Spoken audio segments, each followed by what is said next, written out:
Hello everybody, my name is Andy and I'm welcoming you to another episode of UFOs and other paranormal stuff.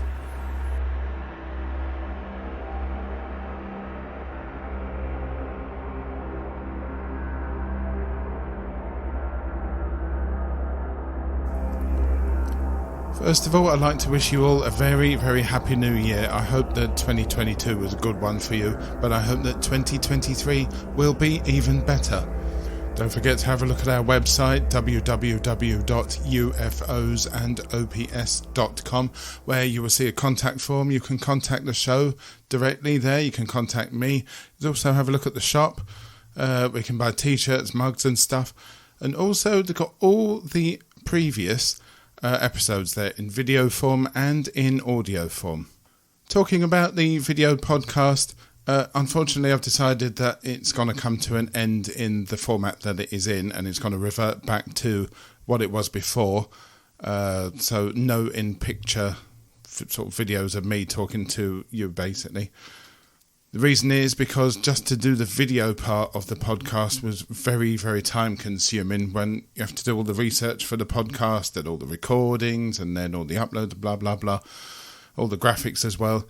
It was very, very time consuming and basically had to free up a lot of time by stop doing the video podcast. You will get videos still on there, but they will not be basically showing me. However, if there is a special that we do, like in Pluckley or other specials, they will be in video form and you will be able to see everything and everybody on them.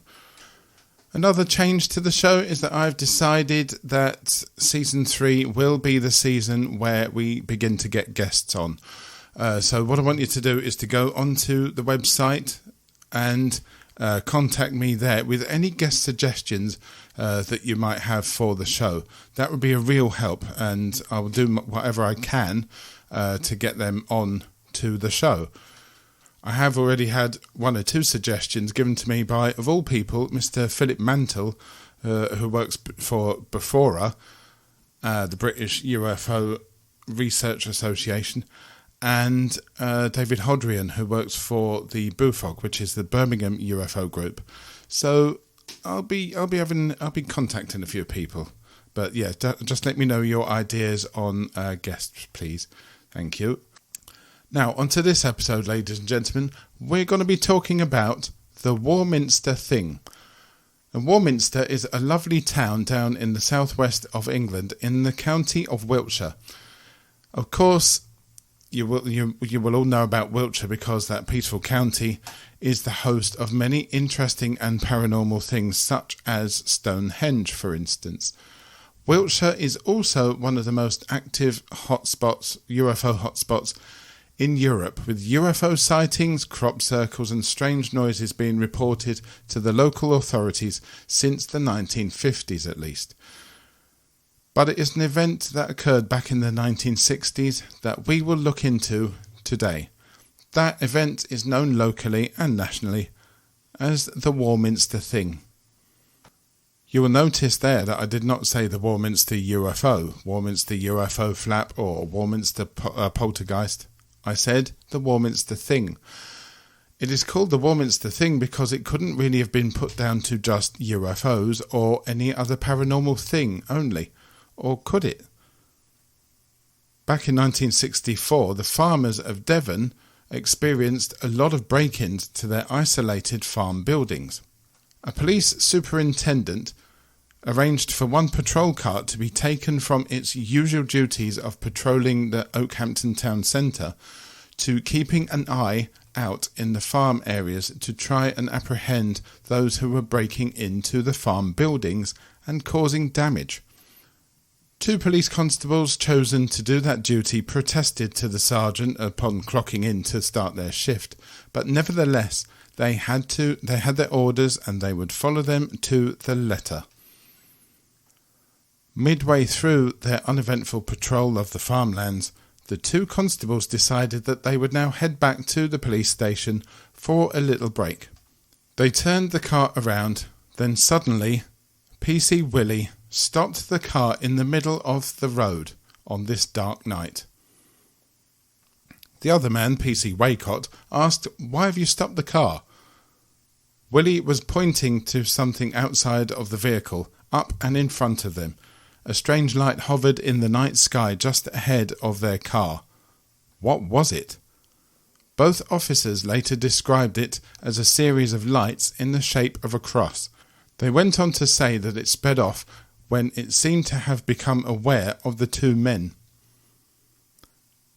They were seeing what became known as the Devon Flying Cross. Waycott updated the control room and Willie set off in pursuit of the object that they estimate was travelling at about 1,000 feet above the ground. Travelling at 90 miles an hour, the police car was unable to keep up with the UFO. They followed the object for an hour, stopping only to confirm with other road users that they had seen the object as well. The officers believed that the UFO was being controlled, but also that its controller was very much aware that this police car was following it. The UFO succeeded in losing its police tail. Many residents had seen the object and written in or called to the RAF to ask what it was. The RAF made repeated statements saying that they were not involved in the incident in any way. The locals grew very concerned that something very sinister might have been responsible for what they had seen. They had reason to be concerned. This was, after all, the same region of the country, southwest England, that about 100 years ago had been visited during winter nights by a mysterious being, one that had left footprints in the snow that locals had called the Devil's Footprints, as mentioned on the previous episode of this podcast. Locals had never forgotten about that. But 2 years prior to this incident, a neighbouring county had been terrorised by a mysterious force, and that force may have made an unwanted return to the southwest. That force is what we now know as the Warminster Thing. Warminster is a garrison town and it sits not too far away from Stonehenge and the Salisbury Plain military training area. It is a historic town, originally settled by Romans and of course the site of many battles during the English Civil War.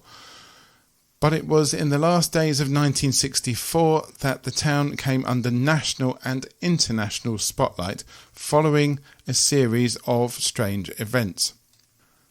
25th of December 1964, Christmas Day. Mildred Head, a resident of Warminster, was woken up by a strange noise coming from the roof of her house. It sounded like someone was dragging a branch of a tree across the tiles of the house's roof. But then the noise developed into a thudding, as if large hailstones were falling onto the roof. Mrs. Head went to a window to see the rain on the street below, but there was no rain, there was no hailstones, the skies overhead were calm and clear. But the noise continued, then changed to a low hum, which itself increased in volume. She had to cover her ears to drown out the sound. The noise went on for around 15 minutes before gradually dissipating altogether.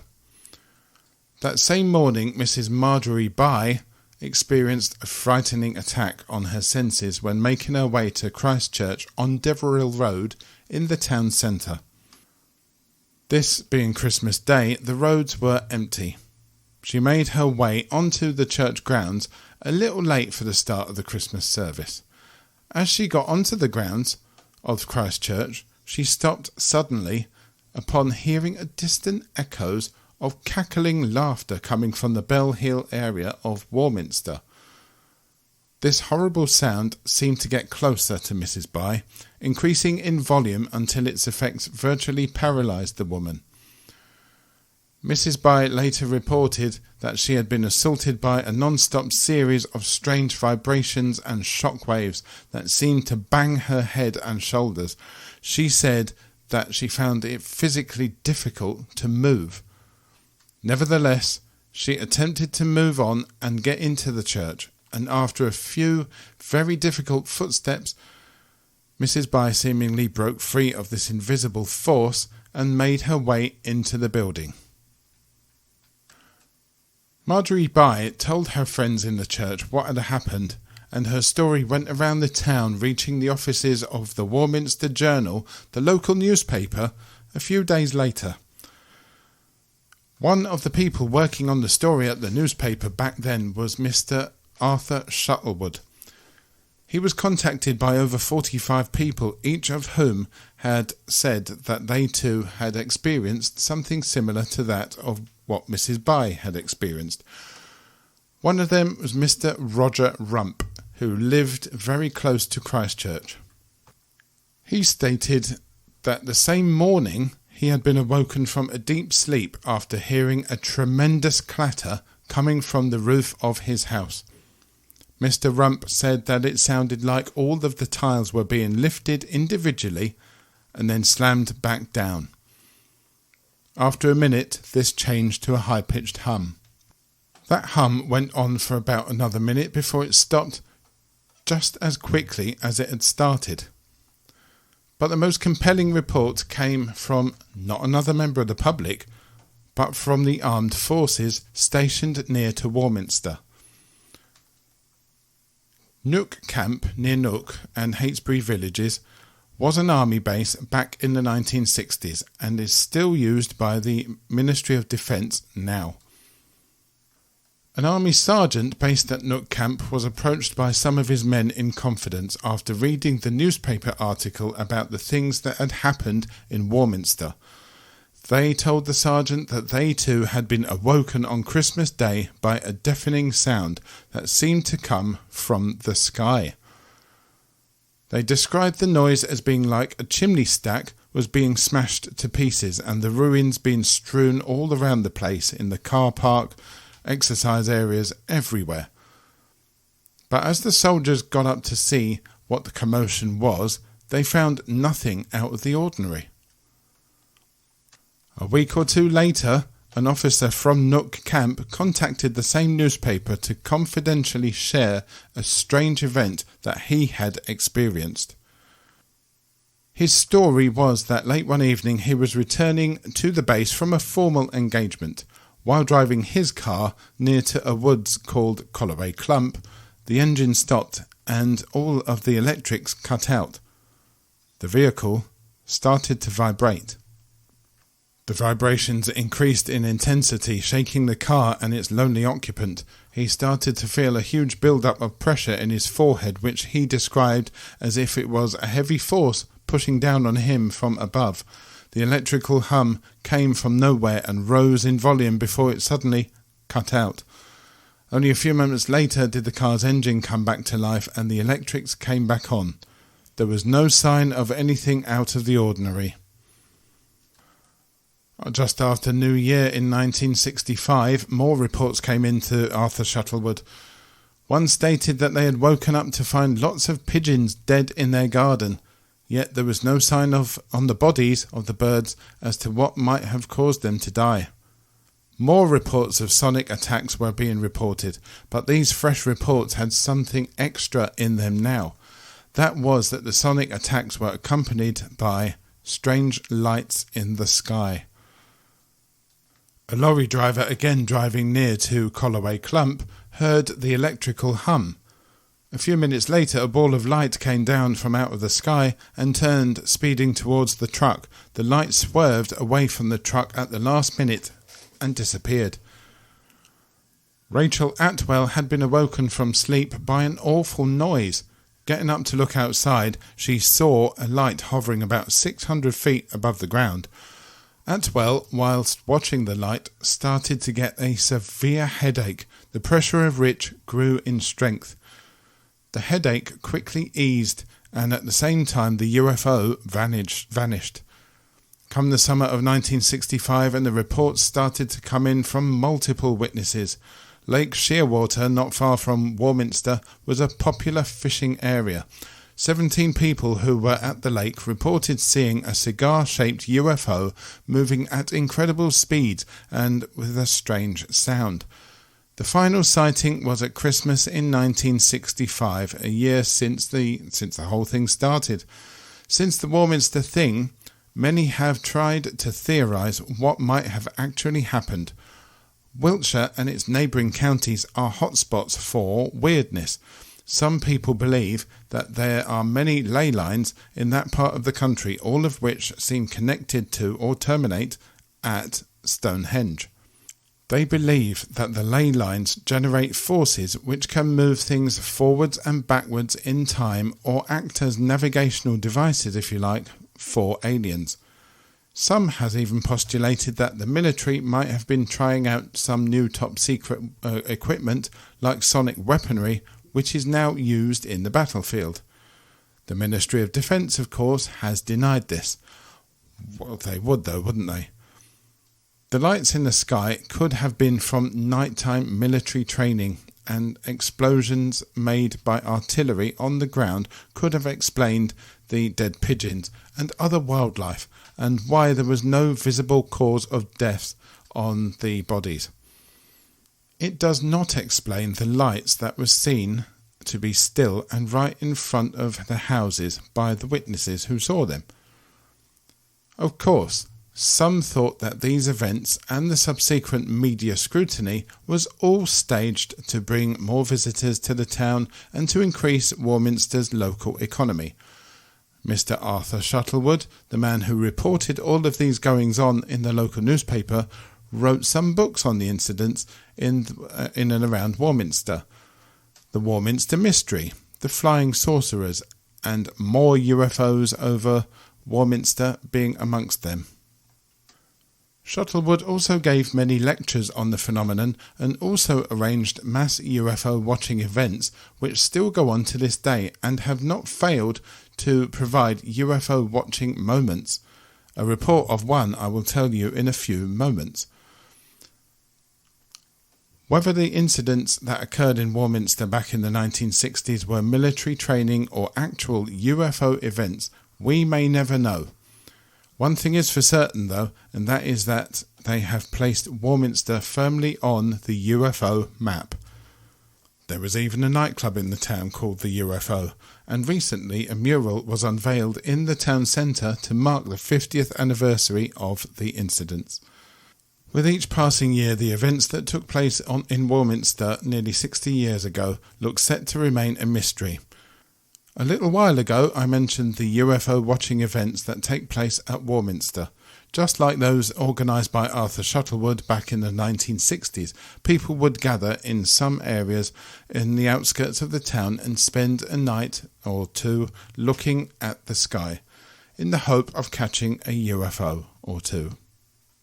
It just so happens that I've been sent a report of a sighting that was made during one of these watches, as they still go on even up to last year, I believe.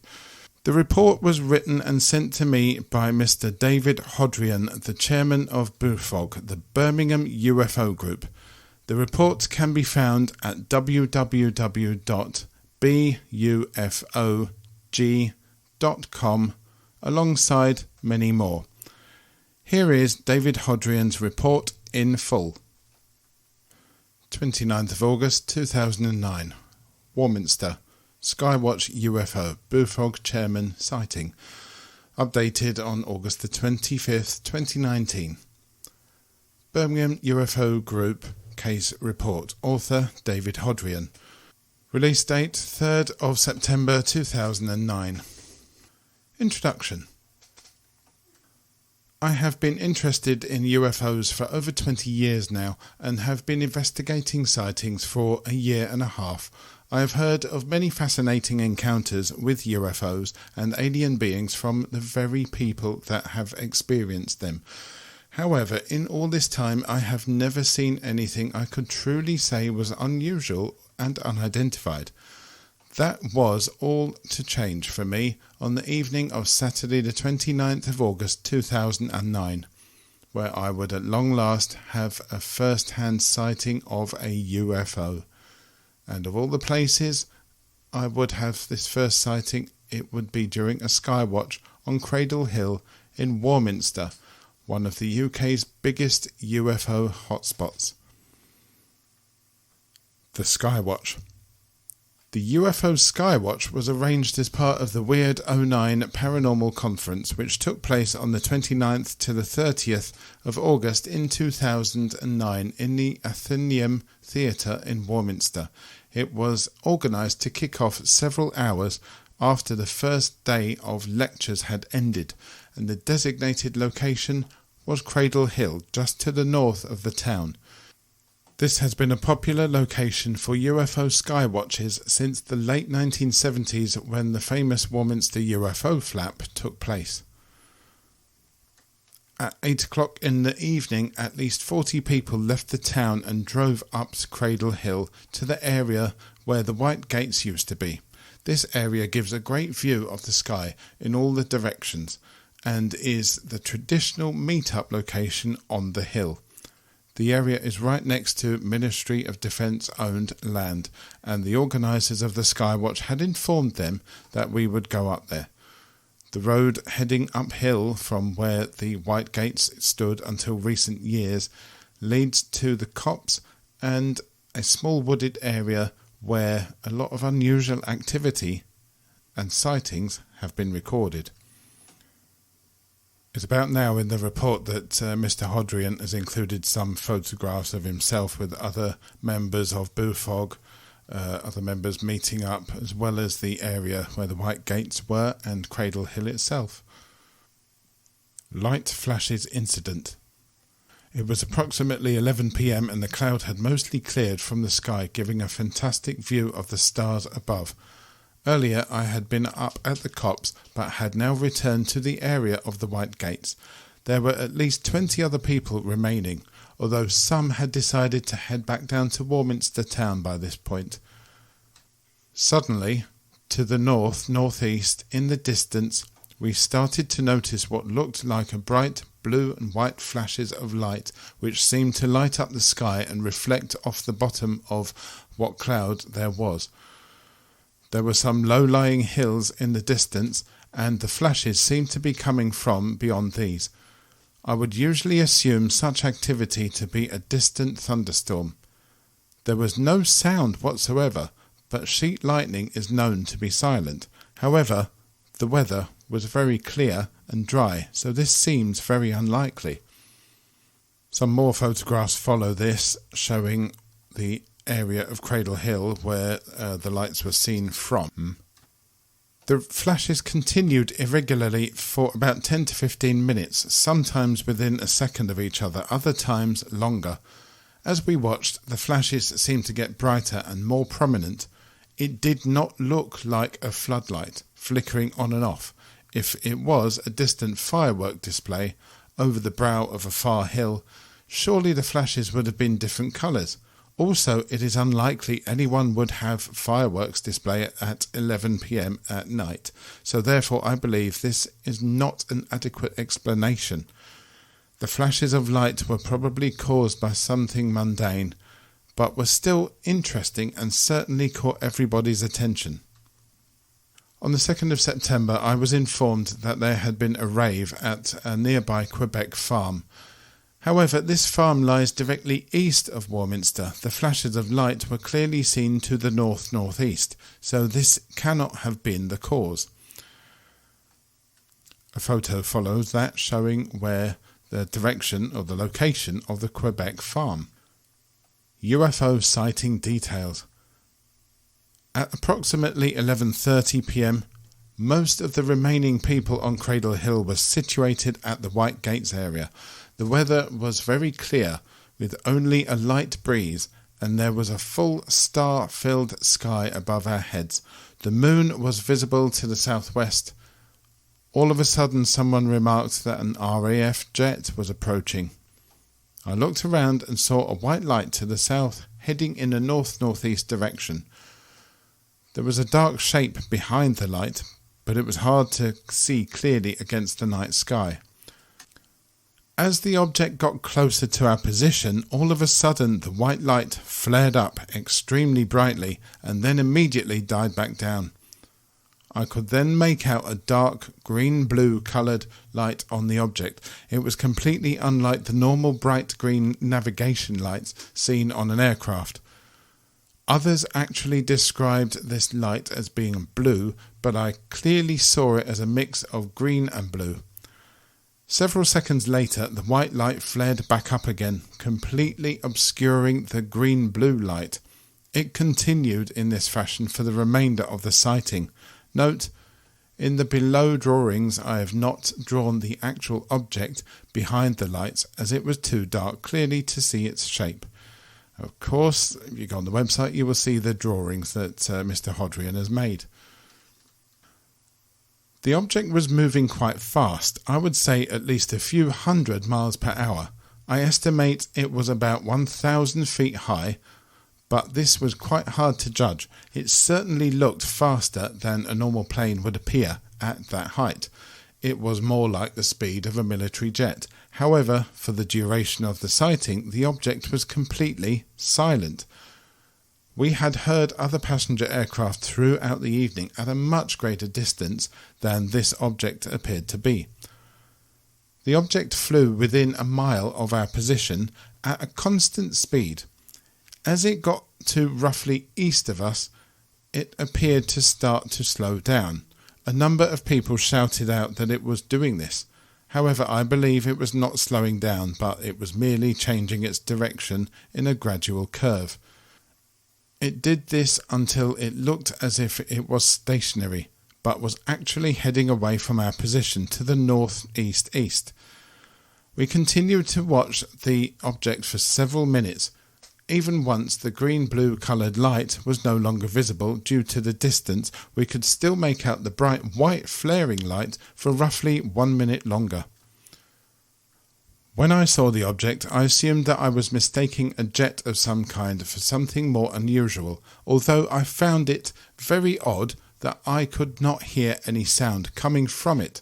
However, when I asked everyone else present, including a number of experienced researchers, what they had made of it, everyone was as mystified as I was.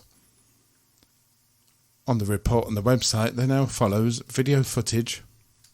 My friend from Fairham UFO Research Group attempted to record the object. Sadly, the only thing that can be made out is the lights from the nearby MOD facility. However, you can hear me briefly discussing it with him as it is approaching our position. You can see the footage to this on YouTube. I will put a link to that in the program notes. UFO sighting analysis. It seems very unlikely that the object was a normal aircraft or helicopter, either military or non-military. The colour of the green-blue light was different to any normal navigation lights seen on aircraft. Also, the white flaring light was something I had never seen before. The fact that we could hear aircraft at a much greater distance before and after the sighting proves that the object was either silent or emitting a sound too quiet to hear. The report goes on to detail a list of various lights usually installed on aircraft and how the object we saw differed from them. The report also goes on to say, so if the object wasn't a normal aircraft, what else could it have been? It possibly could have been a hoax created by someone who knew the Skywatch was taking place. However, if it was a remote-controlled object, it was certainly flying very fast, and surely the engine used to power this would have made a loud noise. Also, the object flew completely into the distance, so there would have needed to be a very long range on the remote control. Possibly it was some sort of secret military aircraft or remote-controlled drone. Cradle Hill is right next to the Army-owned land, after all. However, it seems unlikely that they would fly it right over the town of Warminster and then display this to a group of people who would then go on and talk about it to everyone. The object was certainly within the atmosphere rather than out in space. The regular flaring light, constant speed and changing of direction means it cannot have been a natural explanation such as a meteorite or earth lights, or swamp gas as they usually like to say. Therefore, currently the object cannot be identified and is a valid UFO sighting. If anyone has any information about what this object was or recognises the light colours and patterns, please contact me via email or phone. Mysterious yellow light incident. At roughly midnight, there were about 10 people remaining on Cradle Hill. We were scanning the skies and watching several satellites on their paths. I was facing towards the west and chatting with my friends from Paranormal UFO Research Group. Suddenly, someone in the group to our left shouted, "Look at that!" I quickly turned round and saw what looked like a long, thin, glowing yellow area of light that swept across the light cloud to the east. It only lasted a split second before vanishing. People that had seen the whole thing said it moved to the left and then quickly back to the right. We were mystified as to what had caused the light. A couple of minutes went by and suddenly it returned as a stationary light. It then moved a short distance to the left before vanishing again. Soon afterwards it reappeared and remained for a while. It was now that we realised what the light was. It was a searchlight coming up from the nearby MOD facility. We assumed that the people manning the facility had put the light on for a laugh, as they were aware the Skywatch was taking place. There seems to be no other reason why they would have done this so late at night. Maybe they were looking for the UFO that you were seeing before, possibly. Soon afterwards, myself and friends decided to call it a night and we left Cradle Hill. There are, of course, some other witness statements that you can read on the website. When a number of witnesses all experience something unusual, their accounts on what occurred may differ from each other just slightly, as you will see with the following statements by some of the other people present on the Skywatch. In reviewing all of the accounts together, it is possible to come up with a clear picture of what actually occurred. If you'd like to read the rest of those statements from the other people, do visit the BUFOG website. I don't actually have permission, haven't actually asked for permission from the other people to broadcast their witness statements, so I'm not going to do it here. Conclusion. I was astounded that on the organised Weird 09 Skywatch we had actually seen some unusual and unexplained things. I had expected to only see satellites and the occasional shooting star.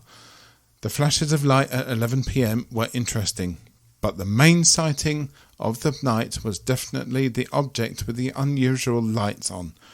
After so many years of searching, it looks like I may well have finally experienced something that will remain unexplained.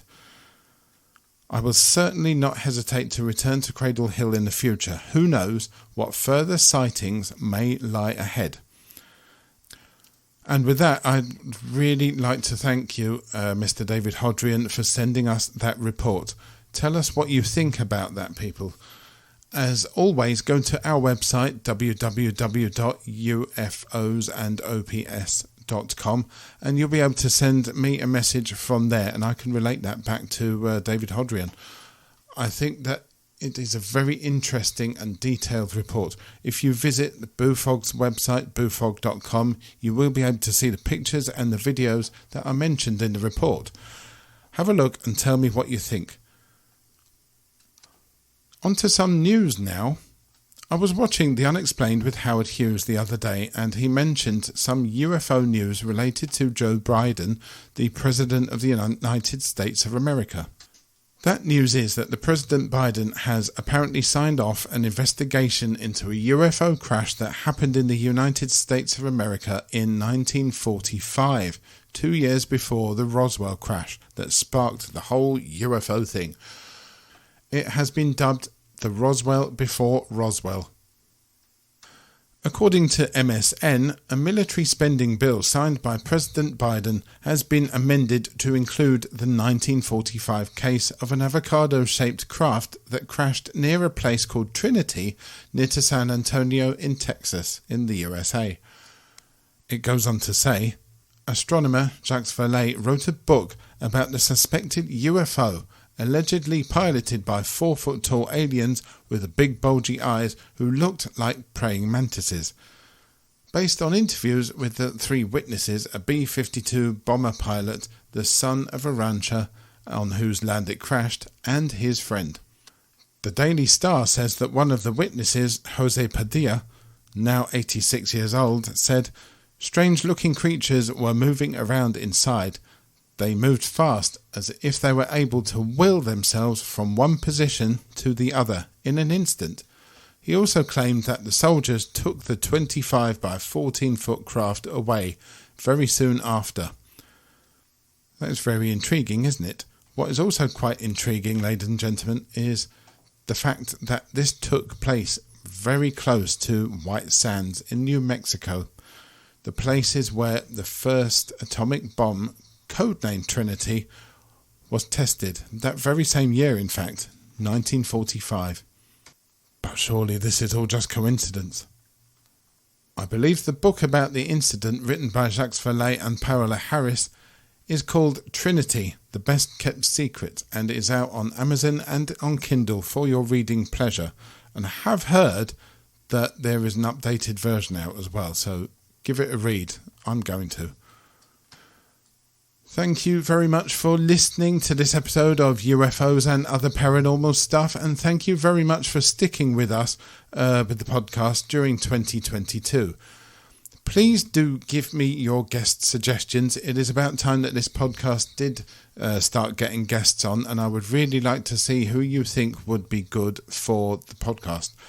Do have a look at the website, www.ufosandops.com, where you can contact me directly. You can get all of the podcasts and vodcast episodes that have come out previously, and you can also access our shop that sells t-shirts, other bits and bobs that you can proudly use to tell your friends and family that you believe in the existence of aliens and UFOs.